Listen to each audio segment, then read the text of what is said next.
What's going on, guys? I'm bringing a new exceptional trade video today, looking at the Ottawa Senators. If you guys have been living under a rock, you might not know a ton of controversy with the Senators lately. Pierre Dorian's out as their GM after they actually had to forfeit a first-round pick in one of the next 3 years for not informing the Vegas Golden Knights about Dadonov's no trade clause. Also, too, of course, Shane Pinto suspended for half the year due to the whole gambling situation. And the new Ottawa Senators owner said he didn't know about either issue, so not looking good on that front. Also, too, Eric Branstrom's injured, Thomas Chabot's injured. I think they have another injury I'm forgetting about. So, Ottawa Senators here had a bit of turmoil. So I'm thinking it'd be fun to see what would happen. The new owner came in and said, you know what, screw it. Any trade that comes in, I'm going to accept. And as always, guys, I have the trade difficulty for these set to medium to hopefully just produce a bit more trades. All right, guys, next I'll show you what the team is looking like to start the year. We got Tkachuk, Stützle, Giroux on that first line, which is pretty solid. Tarasenko, Norris, Bathurst in the second. Honestly, like, that's a really good top six Senators have. Third line even, Kubalik, Gregg, Joseph's not that bad. Fourth line there, McEwen, Kastelik, and Kelly. Defensively there, you got Chabot and Zub. I think Zub's the other guy injured right now. Followed by Branstrom, Chychrun, Sanderson, Hamonic.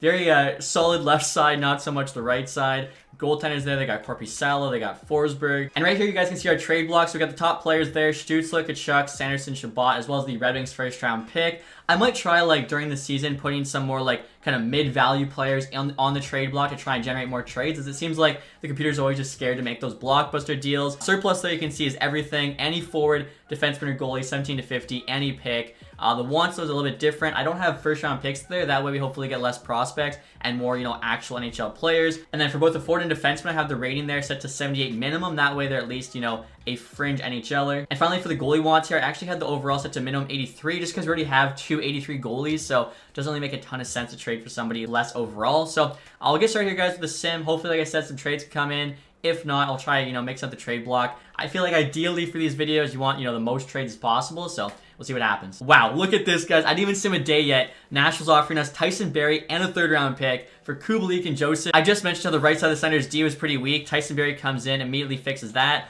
Also, too, could have him play, like, on the second power play, probably. We're calling up Formanton and Sokolov, which I think is fine. So after that trade, guys, here's an updated look at the team. Top six is still the same. Third line's now Formanton, Gregg, Sokolov. Fourth line's also the same. Defensively, they actually have Tyson Barrie on the top pair, Chabot, and he's on power play 1. He honestly usually sims pretty well, so let's see if he can be kind of the X factor here for this Sens team. And here we go, guys. I didn't even realize Shane Pinto hasn't signed yet. He just accepted his qualifying offer. I guess for this video, we'll pretend he doesn't have a 41-game suspension. Wow. As I say that, huge offer from the Bruins. Jeremy Swayman in the third for Tarasenko and Gregg.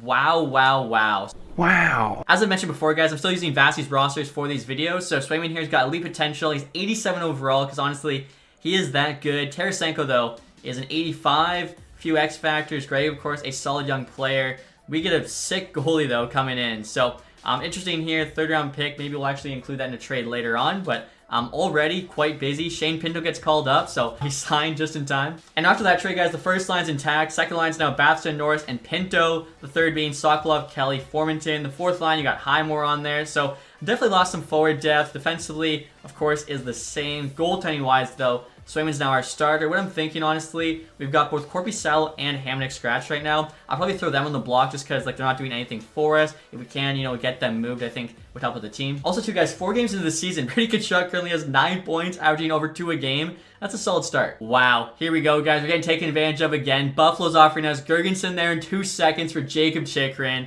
I think Ottawa gave up, like, a first in 2 seconds for him, so definitely not getting enough value back there. Hopefully can flip those seconds for some actual players. That's, yeah, Buffalo, division rival too, taking advantage. You hate to see that. And now, even though we did get fleeced in that trade, guys, Gergensen as a third-line center is definitely an upgrade, and then defensively, Hamonic comes in, so maybe it wasn't, like, the worst thing ever, although it was pretty bad. And here we go, guys. We're bringing in another forward. Devils offering us Howell in a second. For a second, Tyler Boucher and Doss. I actually have no idea how to say his name. Low top 9, so not a big loss. Boucher, though, former 10th overall pick, only a 70, so in the 1-year sim, really not going to help us. Howell here has the quick draw X factor, he's an 82. He can definitely help with that third line. Wow, literally a day later, I didn't even get a chance to set the lines yet, and Philly here taking Josh Norris from us for Scott Laughton in a third. Are you kidding me?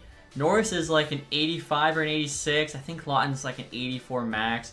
Norris is only an 85. He should be like an 86. And Laughton's an 83. That is after a pretty solid trade. And again, we're getting fleeced here. So after those couple trades, guys, here's an updated look at the team. Luckily, the first line hasn't changed. Second line, though, is now Batherson, Laughton, and Formanton. not quite as good as Babson, Norris, Tarasenko. Third line, you got Sokolov, Hala, Pinto. The fourth line there is actually a little bit better with Gergensen. Defensively, of course, we lost Chikrin, but we did bring in Barry. And then goaltending-wise is an upgrade with Swayman. So right now, the team, I think, is 5-10. Not a great start. Luckily, a lot of season left, but they're also in a very tough Atlantic division. So we'll see what happens here. Wow, another trade, guys, that does not benefit us. Coyotes offering us 2/3 in Sanford for Pinto. I feel like maybe I should turn off wanting picks because the picks is kind of screwing us. They're just giving us a bunch of picks with a crap player, which is kind of like the trades I would normally do. So Sanford, I think, is like a 78 maybe. Yeah, he literally has a 78 right on, whereas Pinto is an 82, and he's a young player. He only has 8 points in 22 games, but still, this trade does not benefit us at all. So yeah, I'm going to try changing up the trade block. So like I was saying, guys, I just made it so we don't want any future or current picks. Hopefully now I'll get a bit more fair trades. Also, too, I still have Corby on the block, but I've actually added our first-round pick. As with the record we currently have, it's got a ton of value, so maybe we could actually trade that pick for a superstar, make a run. We'll see if anything, actually good comes in. And look at this, guys. Another offer just came in. Honestly, not a terrible one. Eric Johnson and Cal Okposo from the Buffalo Sabres for Lassie Thompson, who's in the AHL right now, and Corby Salo, who I mentioned, is scratched. I feel like this actually benefits our team. Eric Johnson should be one of our top 6 defensemen. Okposo should be able to help out the bottom 6 forwards. Yeah, he's like his 80 overall there. He's got the born leader as a captain. Again, Corby Salo scratched. Lassie Thompson in the AHL. This is honestly nothing but a positive for us. So there we go. That's the kind of trade I want to see more of. And actually, the most recent trade, guys, I'll show you the teams. The top 6 is intact. We got Sokolov, Hala, Okposo now in the 3rd. McEwen, Kostelic, and Gergensen in the 4th. So the forward group's starting to come along a bit. Defensively here as well. You can see Shabbat, Barry, Zub, Sanderson, Brandstrom, Johnson. So we actually brought in 2 guys there with born leader in Johnson and Okposo. Also, I noticed in terms of goaltending, Swayman now an 88 with a couple X factors. So he's got 909 and 2.94, not too bad. Hopefully he can keep growing here because we really need him to like go in God mode if we're gonna make the playoffs. I think we're currently, what place are we in? We're second last in the division. We are in striking distance though. We're 8 points back, 4 games in hand. It could happen. All right, guys, for the trade deadline here with a record of 25, 30, and 6. Still second last there in the division. We're now 11 points back of wild card spots. So, like I mentioned before, I really need a miracle. Stützle, though, over a point per game. He is crushing it. So, we'll get to the trade deadline here. Hopefully, something can come in. I would say, we're trying to make the playoffs, so I guess we're a conservative buyer here. Oh, actually, I should have kept the, whoops. I meant to keep the regular trade block. I completely messed that up. But I think I can edit it. So, you got Lindholm, Spurgeon, Brodin, Schmaltz, Tanev, Kuzmenko, Hanifin, Perron, Wallman, and Dumba. I'm going to go edit our trade block right now. Maybe one of those guys will actually get offered to us in a trade. And so right here, guys, look at our new trade block. I got the 2 first-round picks, Jarventi and Clevin there, just because they're our 2 top prospects. Maybe you can bring in an NHL player. Sanderson there as well. Honestly, hasn't been doing that great in the Sims, so I feel like if we can get back a really good forward for him, that'd be great. I feel like we want any chance of making the playoffs. Definitely got to keep Kachuk, Stützle, Giroux, and I feel like we've given every team more than enough, time to make an offer for one of them. But like I was saying before, for some reason, the AIGMs are really scared to make you any sort of like blockbuster trade offer. All right, guys, so another trade deadline has come and passed for these exceptional trade videos. I don't know why no one wants to offer us a trade at the deadline. We'll quickly go through here. Noah Hanifin of the Flyers is pretty big. Marcus Foligno as well, the Devils. Tanner Jeannot to the Flames. Shillington to the Lightning. Let's see here. Monahan to the Islanders. Varlamov to the Canadiens. Interesting. Zadorov to the Lightning. Wallman to the Flyers. They're kind of loading up. Anthony Duclair to the Kraken. Spurgeon to the Devils. That's a big-time trade. Same with Elias Lindholm and Tanner to the Jets. That's a huge trade. Mikhailov there to the Kings. Kuzmenko to the Bruins. So the Canucks are actually selling. Unfortunately, no trade offers came our way. So I'll give you guys a look at the final team we have here. Again, I think I already covered it. But in case you forget, is this team going to make the playoffs? Probably not, especially like the spot we're in, like I mentioned. Soon we have to get like 10 shutouts here at the end of the year, so we'll see where we finish, but don't have high hopes. All right, guys, so the season's now over. We finished there with a negative record, 35, 40, and 7. Second last in the division, only beating out the Canadiens, 77 points there on the year. I feel like it's accepting all trades. The challenge is literally just making the playoffs. Once you do, of course, anything could happen. I'll take a look here and see. Stützle there, over a point per game, 84 and 82. Very solid season for him. Kachuk even at 79, almost a point per game. Scott Lund at 70. He also had 85 games played between the two teams. Almost a point per game at the Flyers. With us, 54 and 67. It's pretty good for 83 overall. Drew as well put up 70 points. Batherson 68. Barry had 60, so that was a solid trade for us. Even Hala, 43 for third liners, not that bad. I think really we just lost a lot of our depth there. You look at the goaltending stats. Swayman for us, 31-28, 8-7-8, 409. Wow. That save percentage tanked after the deadline. He was at like a 909, I think, about halfway through the year, so that's tough to see. And now in terms of the entire league here, guys, Draisaitl actually led in scoring 114, followed by McDavid. Jesper Bratt popped off 103. Connor, Ovi, Svech, Matthews, Aho, Gaudreau. Looks like Ovechkin, 62 goals. Actually, Rantanen, 63.